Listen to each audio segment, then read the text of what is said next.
Okay, let's see what we did here. Well, looks like I've got about a 1-inch group here.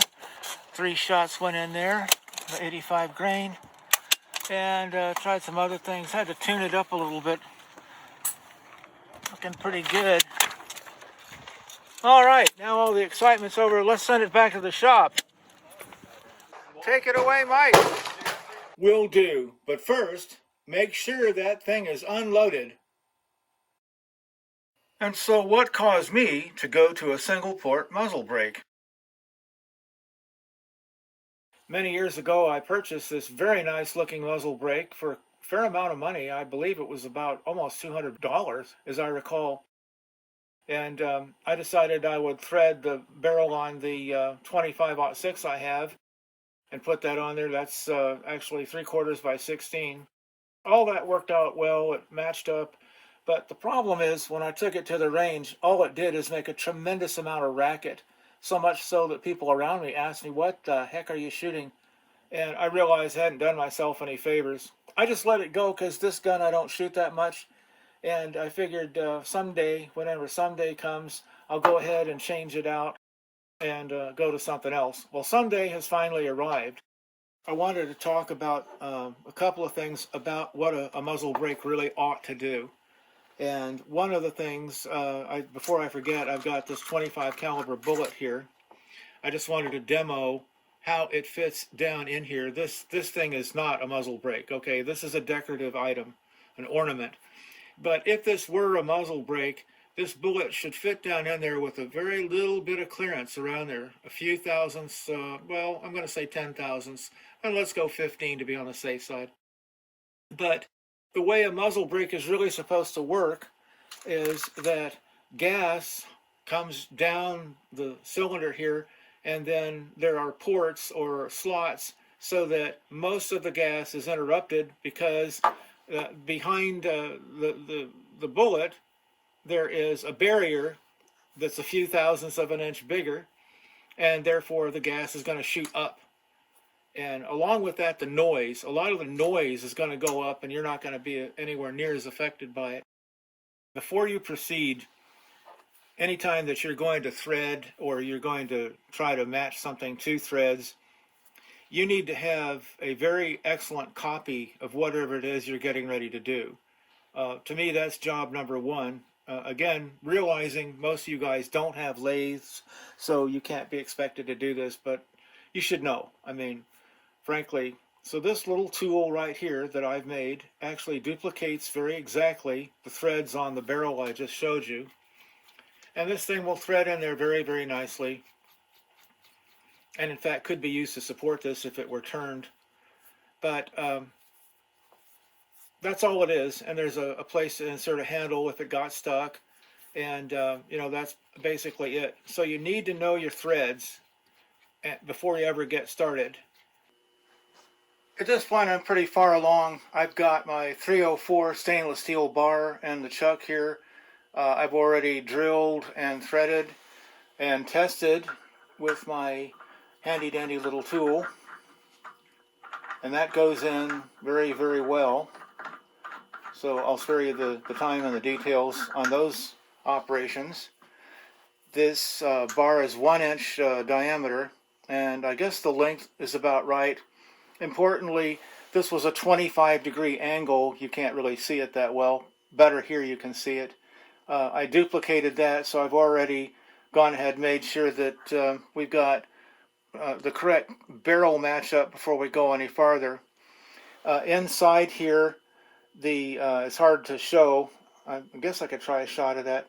But the threads go in just about 1 inch. And then there's kind of a place where there's a little bit more open space. And then we start down with the 281 diameter bore.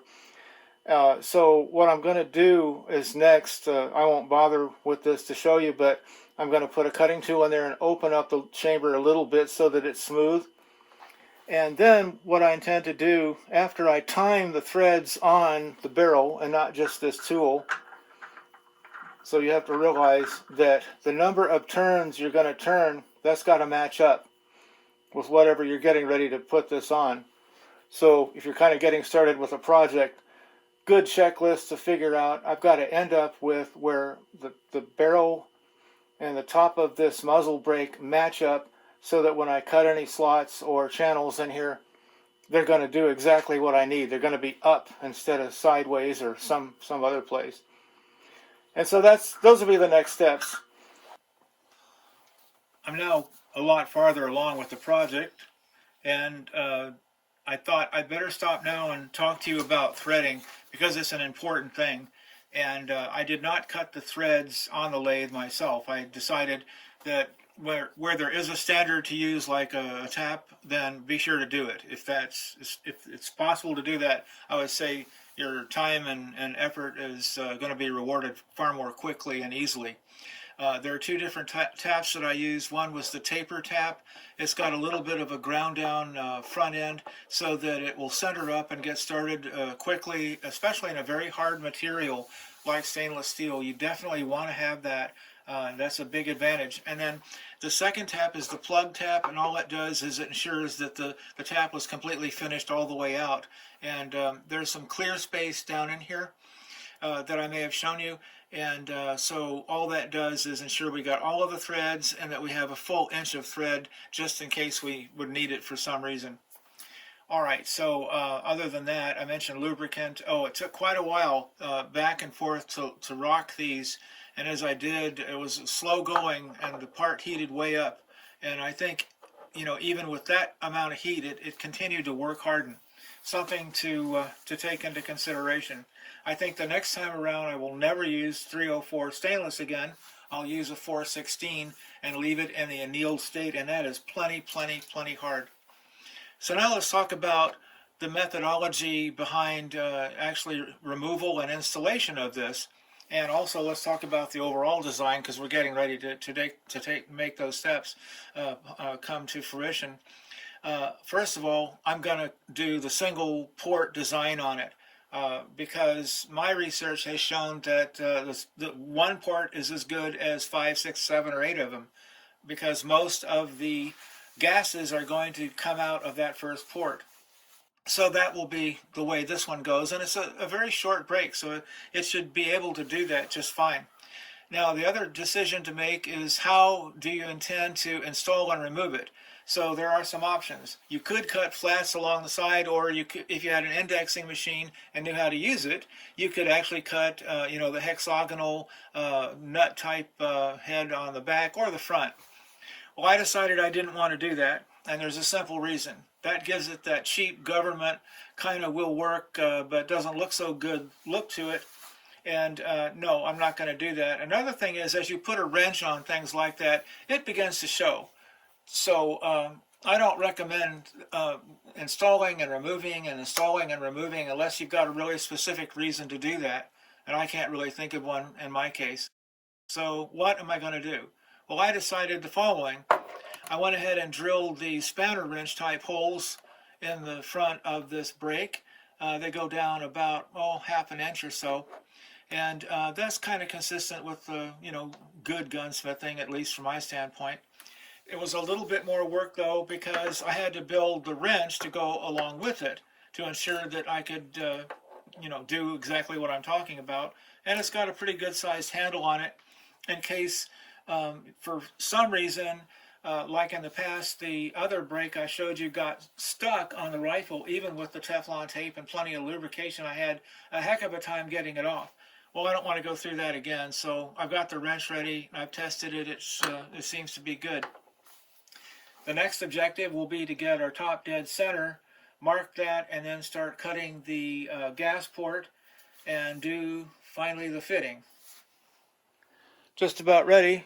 You can see the 11-degree crown in there. It's very subtle. It's a dish out. I put the tape on here. Some people don't want to do that. I do. I also include some grease inside of the brake, which is still not yet fitted. So that begins with the screwing on process.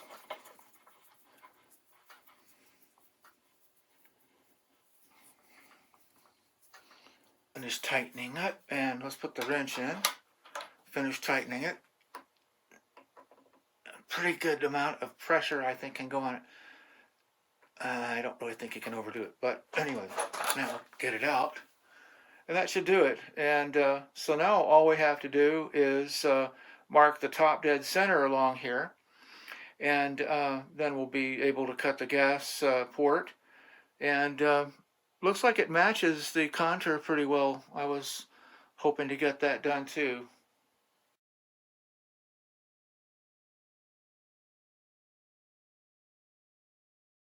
Anytime there's a weight change at the end of the barrel, the point of impact will definitely change. In my case, the elevation had to come down by 7 clicks, and with the experimental rounds I was using, it took time to sight back in. But overall, the rifle was far more pleasurable to shoot.